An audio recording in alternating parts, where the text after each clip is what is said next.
ഇപ്പൊ പേടിയില്ല, ഭയങ്കര സന്തോഷം. അതൊക്കെ മാറി. അത് ഇസ്ലാം ചേർന്നോണ്ടായിരിക്കും. എനിക്ക് മോഹമാണ് ഇപ്പൊ ഒന്ന് മരിച്ചു കിട്ടിയാൽ മതി. ഈ നോമ്പ് തീരുന്നപ്പോ മരിക്കും.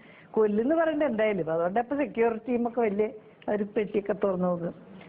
പക്ഷെ ഈ നോമ്പ് കഴിയുമ്പോ ഈ കൊല്ലുന്ന ചില സഹൃദയരൊക്കെ പറഞ്ഞിട്ടുണ്ട്. അത് രാത്രിയൊക്കെ പൊടി ആ സാറിനെ പഠിപ്പിക്കും.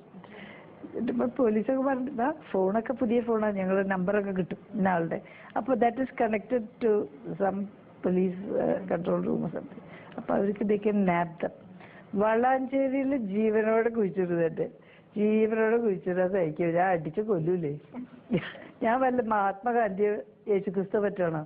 എന്നെ അടിക്കാൻ വന്നാൽ ഞാൻ അടിച്ച് ഇല്ലാണ്ടേക്കും. ഞാനും കുറച്ച് ചെറുപ്പത്തിൽ ജൂഡോ പഠിച്ചിട്ടുള്ള ആളാ. അന്ന് കരാട്ടെ ഇല്ലേ, ജൂഡോ, ഈ കൈയോണ്ട് വെട്ടിയിട്ട് അതൊക്കെ പഠിച്ചിട്ടുള്ള ആളാ. നല്ല കാശൊക്കെ കൊടുത്തിട്ട് എൻ്റെ അച്ഛൻ പഠിപ്പിച്ചിട്ടുണ്ട്. ഞാൻ വെറുതെ ഒന്നും വിടില്ല. എന്നെ കൊല്ലാൻ വന്ന ആദ്യം അയാൾ വിടും ഇല്ലേ. പക്ഷെ കൊല്ലൽ ഇഷ്ടമല്ലേ എനിക്ക്. ഞാൻ വെജിറ്റേറിയനൊക്കെ അല്ലേ, ഞാൻ കൊന്നിട്ടുമില്ല, കൊല്ലാൻ ഇഷ്ടമില്ല. പക്ഷെ എന്നെയൊക്കെ തൊടാൻ വന്നാ വിഷമായിരിക്കും അല്ലേ. ചിലരൊക്കെ ചെയ്തു കേട്ടോ. സ്വീറ്റ് കൊണ്ടുവന്നിട്ട് പെണ്ണുങ്ങള് വായിൽ വെച്ചിട്ടൊക്കെ. അപ്പൊ ഞാൻ ഭാഗ്യവശാൽ എന്നോട് പറഞ്ഞിട്ടായിരുന്നു പാടില്ലെന്ന്. പിന്നെ സോ ഞാൻ പോയിട്ട് അപ്പൊ ഒന്നും പറഞ്ഞിട്ട് ബാത്റൂമിൽ പോകുന്നിട്ട് തുപ്പും. എന്നിട്ട് എന്നെ പ്രൊട്ടക്ട് ചെയ്യാൻ 2-4 കുട്ടികളുണ്ടായിരുന്നു ഇവിടെ. അതിലൊരു സമ്മത്ത് എന്ന് പറഞ്ഞ കുട്ടി തിന്നോക്കി അലേട്ടു.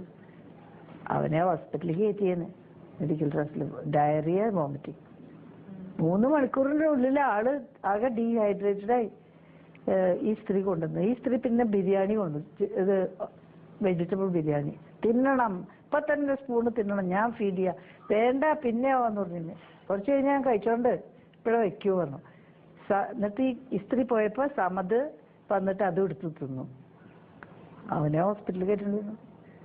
Because people poison me. അപ്പൊ ഈ സ്ത്രീകൾ വരുമ്പോ നമ്മൾ വിചാരിക്കും സ്ത്രീയല്ലേ പാവം, ഒന്നുമില്ല, അത് മുട്ടായും കൊണ്ടുവരും എന്റെ വായിൽ വെക്കാന്നുള്ളത്. അപ്പൊ പോലീസ് എന്നോട് പ്രത്യേകം പറഞ്ഞിട്ട് സ്ത്രീകളെ ഒട്ടും എന്താണ് വിശ്വസിക്കണ്ട.